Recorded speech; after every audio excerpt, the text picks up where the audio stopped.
This wireless smart dimmer switch was announced nearly 2 full years ago now, and after multiple delays and setbacks, I was starting to wonder if Kickstarter backers were ever going to get anything for their money, and if we were ever going to see it out in the wild, outside of marketing videos of course. But now it has actually started shipping, and we can finally see what it is exactly that they have been working on for those last 2 years. The Flic Twist is the second, or I guess technically third, wireless button developed by the folks over at Shortcut Labs, coming after the original Flic and the slightly tweaked Flic 2, which were these very small but useful wireless buttons that had multiple actions. The brand new Twist, however, is supposed to expand on those original capabilities. The Twist is this hockey puck shaped device available in black or white. I've got the black one here, which I think looks great. And at the center, it's got this big clickable button for toggling or controlling things like lights on or off, blinds open or closed, play or pause media, and so on.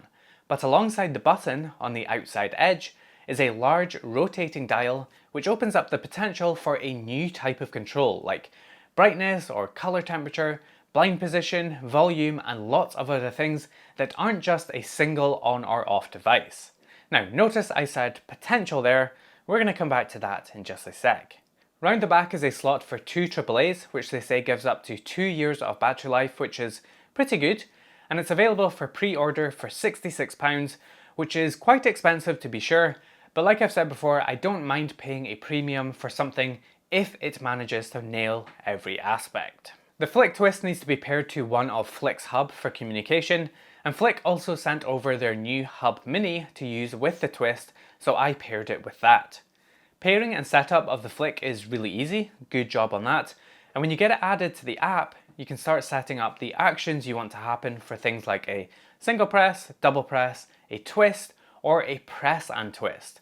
I like that they added that last one, that is pretty useful, though I would really have liked to seen a press and hold here action too. For button actions, you get a list of different integrations that the Twist works with, such as Chromecast, where you can play or pause a speaker or a TV, Philips Hue lights, Nanoleaf panels, Sonos speakers, and a few others. But the problem with this list is there just isn't that many integrations or actions. Sure, Amazon and SmartThings routines can be triggered with a click or a double click, but there is no HomeKit on the Twist, although there is on the Flic button. There's no Google Home or no Home Assistant, though it is good to see Homey appear as an integration, and then the integrations that they do have are sometimes lacking. For example, Nanoleaf is on here, but it only seems to work with the Nanoleaf panels as my Nanoleaf regular bulbs weren't detected. The one thing that saves them here is the internet request action, which allows you to make a HTTP request out to another endpoint. For some of you that won't make much sense, and that is totally fine, but the result of this is it means that you can make the buttons work with Home Assistant by using webhooks, which works well for fast, local communication. The integration problem gets even worse when we start looking at the dial actions.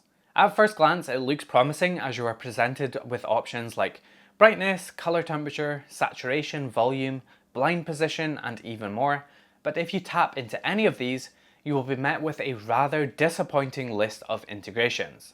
For example, on the lighting actions, there is only IKEA, LifeX, and Philips Hue supported, which is quite a letdown, and then for the blind actions, you can only choose IKEA currently. Only 3 integrations for lighting, and none of them are Amazon, Google Home, HomeKit, or SmartThings. Really? The volume action only supports 3 integrations too, but one of those is at least Chromecast, which is a device that I do actually have that is on their list, so I could finally actually test that. Except for some reason it just doesn't work for me. Regardless of if I choose to control a speaker or a display or a TV, the volume control doesn't do anything for some reason. The lights around the dial light up as you twist it and it looks really cool, but just nothing happens. I ended up going out and buying a LifeX bulb specifically for this, just to try and get something to actually work, and once you finally get a supported device, it does work nicely, and in the case of a LifeX bulb, it can be locally controlled, so that is nice and it makes things really snappy to use. I just really wish there were more supported actions for the dial. None of the big 4 platforms work with the dial, no routines or automations in SmartThings, Google Home, HomeKit or Amazon, And to make things worse, the internet request action isn't supported here either, meaning I can't make my own. All of the integrations just feel extremely rushed, which is strange given how long this has been under development for. Almost 2 years at this point since the announcement, and just feels like a real shame. This has the potential to be a great little device, but I can only test what is here right now today. There's more evidence of this throughout the app too, with just little things here and there. Like for example, it prompted me to update the firmware in the app to use the IKEA integration, but when I press update, it says I'm already on the latest version, but still keeps prompting me to update. Then there is the difference between the iOS and Android versions of the app, with just little things like on iOS you can go into the settings of the hub and check for firmware updates, but on the Android app in the same settings on the same hub, that check for updates button isn't present and there doesn't seem to be anywhere you can check. It's also strange that the original Flic button has the option to enable HomeKit, but the Flic Twist doesn't. Again, a bit rushed. Also, when you download the Flic app, you need to create an account to use it, which is fine, like I don't love it. I wish I could just use it without an account, but whatever, that's fine. But you would think that if you create an account and then you add your hub to your account, you could open it on a different phone and have access to the hub associated with your account, right? That seems like a pretty standard thing, but if I pair the Flic hub on my Pixel and then I open the Flic app on an iPhone with the exact same account, you can't access that hub or any of the devices associated with that hub. You have to remove it from the phone it was paired with and repair it using the different phone. Meaning if you want you and your partner to be able to change the settings on the hub or the Flic Twist, you can't do that from different phones. However, when I was digging around on the settings of the hub, I noticed an option for an SDK, which when I looked into it, I found that they have this whole web-based console that you can use to integrate the Flic hub with other platforms, and they even gave MQTT as an example. And I thought, this is perfect. I can try and get MQTT working on the hub and integrate the Flic Twist with Home Assistant that way. Brilliant. So I opened up the Flic Hub Mini, went into the settings and enabled the SDK, and went back to the browser and it would just not discover the hub or let me connect using the SDK. And I spent hours and hours on trying to get this working, only for me to eventually find a table on their website saying the SDK isn't supported by the Hub Mini, only with the bigger hub. And that was later confirmed by my contact at Flic, which is fine, but like, why is this even an option in the settings for the hub if it's not supported by the hub? Again, a little bit rushed. Luckily, I did already have a Flic Hub LR, so I fired that up, enabled the SDK and was able to get it working within a few seconds, which was really nice. And I was able to discover the Flic Twist and interact with it and even start capturing button press events from it.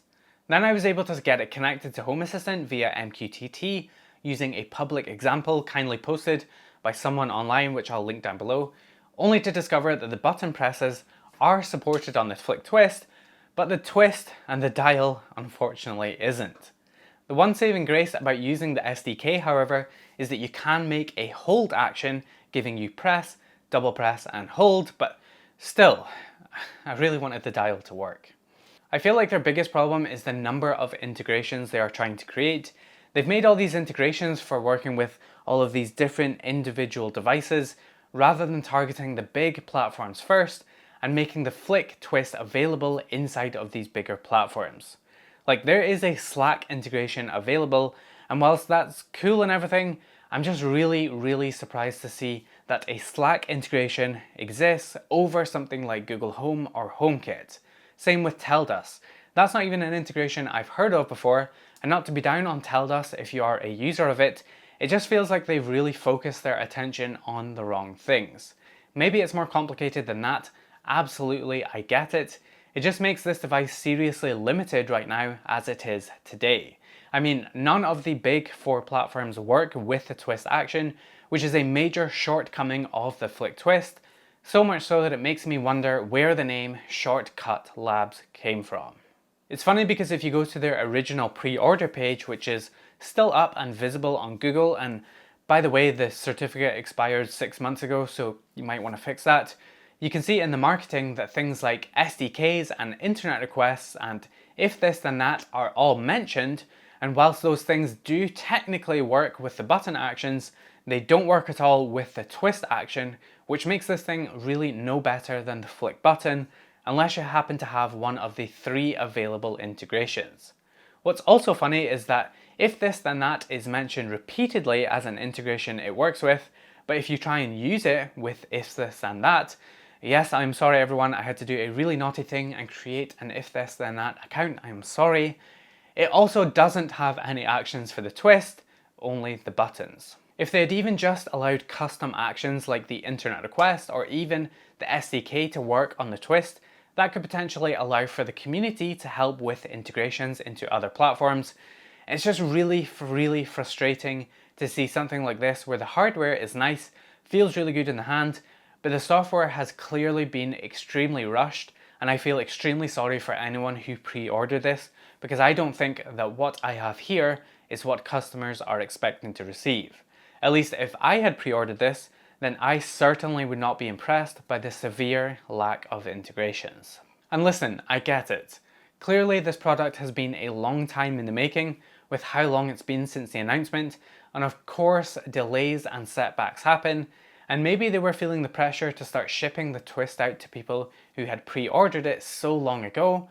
But Shortcut Labs, this is me directly talking to you now. I think consumers would much rather wait a little bit longer if it meant they were going to receive a fully completed, or heck, even 85 to 90% completed product and have their expectations mostly met, as opposed to taking ages in the first place and then at the end of all that, still receiving something half-baked. I know in the end you are probably going to get all of these issues ironed out, but I personally think it's a bit of a kick in the teeth to people who helped fund this almost 2 years ago now and have been waiting so long. But what do you guys think about the Flic Twist? Did you pre-order one a long time ago, or have you been thinking of picking one up recently? I really wanted this to be good. I was already suspicious of it due to how long it had been taking to start shipping, and it was just never launching. But then when they announced that they were sending out review units, I was like, okay, maybe the delays have just been them refining it and making sure everything works perfectly. But unfortunately, that has just not been my experience, which is a real shame, as there isn't really anything else like this on the market at the moment. Real shame. Let me know your thoughts down in the comments. But other than that, I hope you found this video useful. Thank you so much for watching. Please make sure to drop this video a like and get subscribed, and I will see you in the next one.